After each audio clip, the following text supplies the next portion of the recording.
Ekranların sevilen dizisi Mehmet Fetihler Sultanı'nda bu akşam yayınlanacak yeni bölüm ile birlikte Fetih'in manevi mimarları arasında yer alan Molla Gürani, Molla Hüsrev ve Molla Yegan'ı izleme şansı yakalayacağız. Biz de bu videomuzda, yeni bölümde Akşemseddin ve Osmanlı karargahındaki askerle buluşacak bu üç büyük alimin hayatlarına kısaca bakarak, bu önemli isimlerin gerçek yaşamlarından bahsedelim.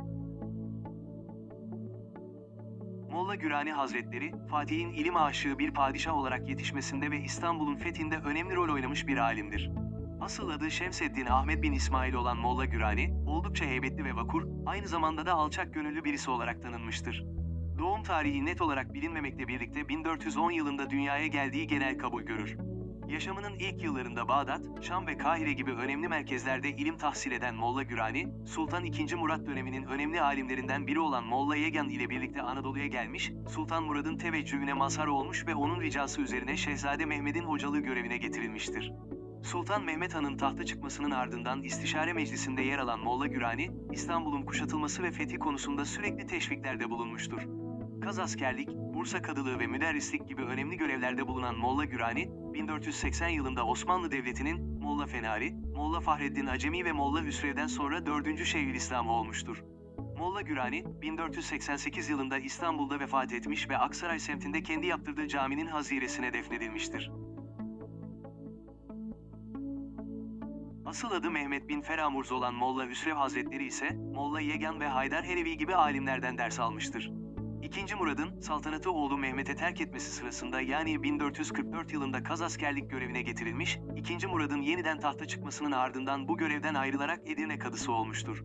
Kendisi İstanbul'un fethi sırasında Sultan Mehmet Han'ı destekleyen grupta yer almış, fethin ardından İstanbul'un ilk kadısı Hızır Bey'in vefatı üzerine de 1459 yılında İstanbul kadısı olmuştur.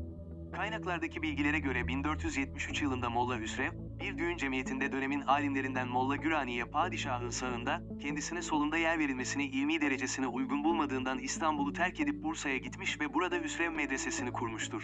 Fatih Sultan Mehmet Han, Molla Hüsrev'i tekrar İstanbul'a davet etmiş ve kendisi İstanbul müftülüğüne yani Şeyhülislamlık makamına getirilmiştir. Molla Hüsrev, vefat tarihi olan 1480 yılına kadar bu makamda kalmıştır. Ölümünden sonra cenazesi Bursa'ya götürülerek Hüsrev Medresesi'nin haziresine defnedilmiştir.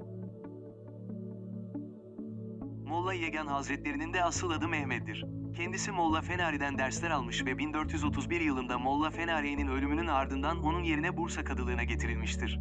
1441 yılında hacca giden Molla Yegan, haç dönüşünde Mısır'dan beraberinde getirdiği genç alim Molla Gürani'yi padişaha takdim ettiği ve Sultan Murad'ın da onu oğlu Şehzade Mehmet'e hoca tayin ettiği bilinir. Bazı araştırmalarda Molla Yegan'ın haç dönüşü yeniden Bursa Kadılığına getirildiği ve İstanbul'un fethi sırasında etkili bir kişi olarak önemli rol oynadığı belirtilmiştir. Yine İstanbul'un ilk kadısı olan Hızır Bey ile Molla Hüsrev de Molla Yegan'dan ders almışlardır. Molla Yegan'ın ölüm tarihi net olmamakla beraber, muhtemelen vakfiyesini düzenlediği 1461 yılında vefat ettiği kabul edilir. Yeni içeriklerimizi anlık ve güncel olarak takip edebilmek için kanalımıza abone olarak bildirimleri açabilir, beğeni ve paylaşım yaparak bizlere destek olabilirsiniz. Yeni içeriklerde buluşana kadar sağlıkla ve mutlulukla kalın.